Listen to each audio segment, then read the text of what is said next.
आज Doubtnut app download करें। Doubtnut पर अपने सभी गणित, रसायन विज्ञान, भौतिक विज्ञान और जीव विज्ञान के डाउट्स का करो सफाया।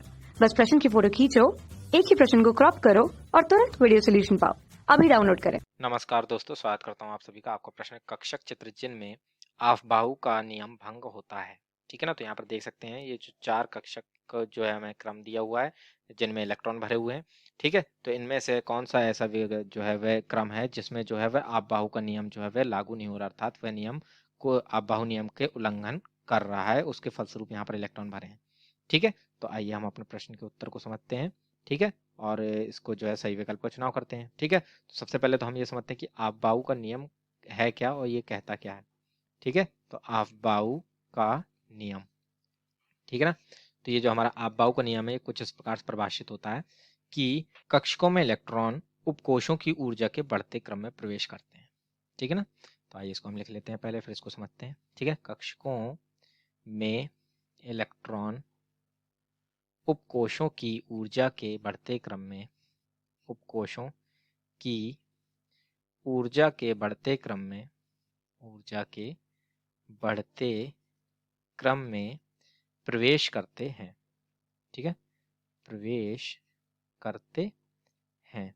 ठीक है ना, तो इस प्रकार से जो है ये हमारा जो है वह आफबाहु का नियम जो है वह परिभाषित होता है। ठीक है ना, तो इसके अनुसार यदि हम देखें तो उपकोषों की ऊर्जाओं का बढ़ता जो क्रम है वह हमारा क्या होता है, पहले 1s, फिर 2s, फिर 2p, फिर ठीक है ना 2p, फिर 3s, 3p, फिर 4s, ठीक है, फिर ये 3d।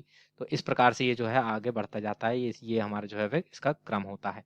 ठीक है, अर्थात इस क्रम में जो है वह जो कक्ष उपकोष जो है पहले पड़ता है तो उसमें कक्षकों में इलेक्ट्रॉन जो है वह पहले भरते हैं। जब वो इलेक्ट्रॉन जो है कक्षकों को पूर्ण रूप से भर देते हैं तब अगले उपकोष में जो है वह इलेक्ट्रॉन प्रवेश करेगा। ठीक है, तो अब जैसे कि यहाँ पर हमें देखें तो उपकोष क्या दिए हैं, 2s, 2p। ठीक है, तो यहाँ पर 2px, 2py और 2pz दिए हुए हैं। ठीक है, तो यहाँ पर जो है ये एक उपकोष है जो है दूसरा मुख्य कोष है जिसमें s उपकोष तथा p उपकोष में जो है हमारे यहाँ पर जो है वह इलेक्ट्रॉनों को भरना है।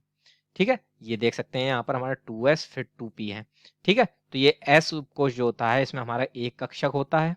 ठीक है, तथा यहाँ पर जो p उपकोष होता है इसके पास जो है वह 3 कक्षक होते हैं। ठीक है, तभी देख सकते हैं हमारे यहाँ पर जो है वे p कक्षक जो होते हैं वो 3 होते हैं, एक px होता है, एक py होता है और एक pz होता है। ठीक है, तो अब जैसे कि हम यहाँ पर देख भी सकते हैं बाहु के क्रम के अनुसार जो कम ऊर्जा है वो किसकी है, वो 2s की है। ठीक है, तो एक कक्षक में यानी कि 2s कक्षक में जो है पहले सभी का इलेक्ट्रॉन जो है वे कक्षकों को जो है पूर्ण रूप से जब तक नहीं भर देंगे तब तक अगले कक्षक में अर्थात 2p उपकोष में जो है हमारा इलेक्ट्रॉन प्रवेश नहीं करेगा। ठीक है, अब यहाँ पर देखते हैं कि ये जो है ये आफबाहु नियम था हमारा। तो देखते हैं कि इन चारों में से कौन सा ऐसा ये जो है विकल्प है जो हमारा इस नियम का पालन नहीं कर रहा। तो पहले में देखेंगे कि पहले 2s भर गया, फिर उसके बाद 2px, फिर 2py। ठीक है, और यहाँ पर ये देख सकते हैं हमें px में दिया हुआ है, ये हमारे हुंड के नियम का उल्लंघन कर रहा है ये विकल्प, लेकिन ये आफबाहु के नियम का उल्लंघन नहीं कर रहा है क्योंकि पहले 2s भर गया है फिर उसके बाद 2p में हमारा जो है इलेक्ट्रॉन ने प्रवेश किया है।